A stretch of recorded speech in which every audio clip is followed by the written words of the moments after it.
Bienvenue dans cette vidéo. On continue notre vision sur les vues, sur les filtres et tout ce qui est lié à la vue. On va cliquer sur Contact. Non, pardon, plutôt dans Client. J'ai créé avec ChatGPT une liste de clients fictifs pour qu'on ait un petit peu plus de contenu. Le tri, qui est fait par défaut est du tri et pas du tri en fait, c'est suivant l'ordre de création. Elles ont tous été créées en même temps, au même moment, sauf que, bah, c'est l'ordre vraiment, j'ai créé celui-là avant, qui après était celui-là, celui-là, celui-là et ainsi de suite. Donc nous allons pouvoir trier suivant, des règles particuliers. Donc je vais vous montrer. On peut trier suivant le nom. Et donc là, ça va me mettre dans l'ordre alphabétique de A à Z pour le nom.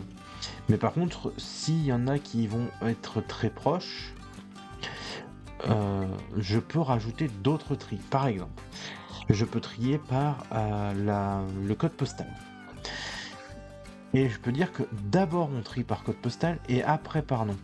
Ce qui me permettra de dire que tous les 13 002 Marseille, là, ils sont tous les uns à côté des autres, et après, en fait, c'est trié par ordre alphabétique ici. Et après, je peux aussi faire, alors ça c'est le tri, l'ordre du tri a une importance, le sens bien sûr, et après plus on en rajoute, plus le tri va se faire comme on le souhaite. Une chose qui peut être aussi intéressante, c'est de grouper des informations. Je voudrais que tous mes particuliers soient ensemble, ou tous mes professionnels, enfin suivant ma typologie, quoi. Et donc du coup, je vais pouvoir grouper par rapport à quoi? Par rapport à ma typologie. Paf! Et là, je me retrouvais avec tous mes particuliers, triés par ordre alphabétique ici, suivi d'un autre trié par ordre alphabétique ici. Comme ça, là, c'est bien ordonné. J'ai mes particuliers, mes pros, mes collectivités. Je peux réduire quand j'en ai beaucoup. Et puis approfondir, voilà, je vois que j'ai 3 particuliers, 5 professionnels, 5 collectivités, 5 associations. Si je vais voir mes collectivités, je vois que j'en ai à Marseille, à Bordeaux, à Lyon. Voilà. Donc des tris et des regroupements relativement très faciles à mettre en œuvre. Vous l'avez pu le voir, c'est vraiment très rapide. Je vais vous remontrer aussi l'histoire de colorer, parce que là on pourrait croire que la ligne entière serait coloriée, mais ça ne serait pas le cas. Par exemple, je vais prendre si ils ont un projet qui n'est pas vide. Pour savoir s'ils ont un projet en cours ou pas, je vais les mettre en bleu. Et là, vous voyez il y a eu un petit trait qui est apparu juste ici. C'est ça qu'ils appellent quand on colorie. Alors, j'ai pas trouvé pour colorier l'intégralité de la ligne. Si ça se trouve, ça existe, mais je ne sais pas comment le faire. En tout cas, dites-le moi en commentaire si vous le savez. Ça me serait très utile pour moi et puis pour les autres qui auraient besoin de cette information. Qu'est-ce que je pouvais dire d'autre? Oui, les filtres après. On va pouvoir filtrer. Donc là, c'est plus trier, c'est vraiment on va enlever ce qui ne correspond pas à notre filtre, ou on va laisser ce qui correspond à notre filtre. Donc ça se passe toujours pareil avec des conditions. Les conditions, donc lorsque le nom, qu'est-ce que je voudrais moi? Je voudrais que les gens de Bordeaux. Allez. Je voudrais que quand la ville contient directement Bordeaux,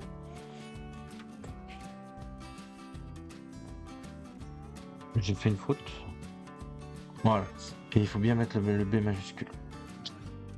Ça correspond vraiment à la casse, donc du coup il faut vraiment faire attention. Et là, vous voyez, on voit que nos clients qui appartiennent et qui sont de la ville de Bordeaux. Les conditions, on peut aller très loin dans les conditions.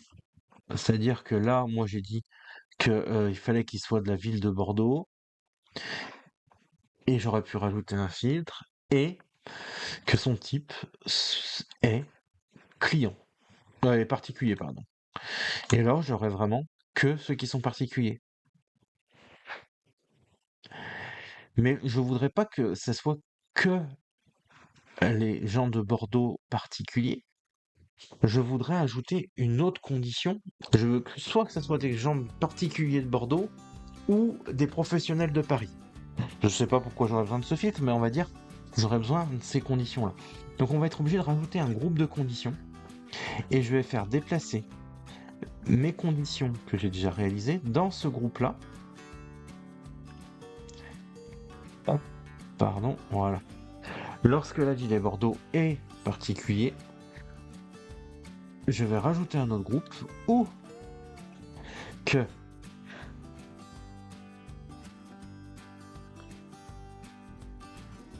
lorsque la ville est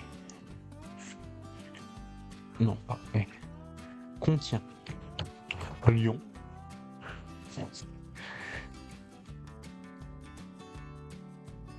et là je vais rajouter une autre condition,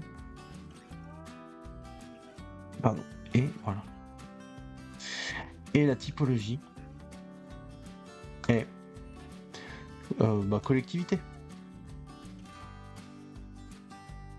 Et donc là, j'ai bien les particuliers de Bordeaux ou les collectivités de Lyon. Voilà.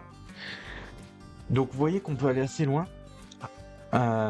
Si on résume cette petite partie-là, on va être sur lorsqu'on fait ce bloc-là, lorsque la ligne correspond à ce bloc-là ou à ce bloc-là, on l'affiche. Voilà. Si vous voulez un petit peu plus d'approfondissement sur ces conditions, n'hésitez pas à me le dire en commentaire. Je me ferai un plaisir de refaire une vidéo en complément, beaucoup plus poussée sur ces conditions et les conditions, parce que c'est quelque chose qui donne vraiment une très grosse force à Airtable. Continuons sur les vues. Nous avons donc on a vu le tableur, on a vu le calendrier, on a vu le Kanban. Nous avons encore d'autres choses, la chronologie et le Gantt. Donc une petite Eclipse pour avoir rajouté des tâches dans la liste des tâches, pour avoir un peu de contenu pour pouvoir travailler sereinement. Donc là, ce que je vous propose, c'est de faire une chronologie. Dans la chronologie, on va créer une vue, et cette vue, on va déterminer l'heure de début, l'heure de fin, pour qu'on ait les périodes dans lesquelles on doit travailler dessus, et sur quel groupement on veut travailler. On va regrouper par rapport aux projets. Moi, je veux savoir les projets, ce que je dois travailler, quand, quel jour, etc. Suivant, je peux personnaliser le libellé pour avoir un peu plus d'informations. Donc j'ai le nom de la tâche. C'est une chose. Je veux avoir quoi d'autre comme information? Le statut, pourquoi pas? Ouais, le statut. Je m'arrête là. Allez, fin de cette partie. On a fini la chronologie. On verra le Gantt juste après. À très vite dans la prochaine vidéo.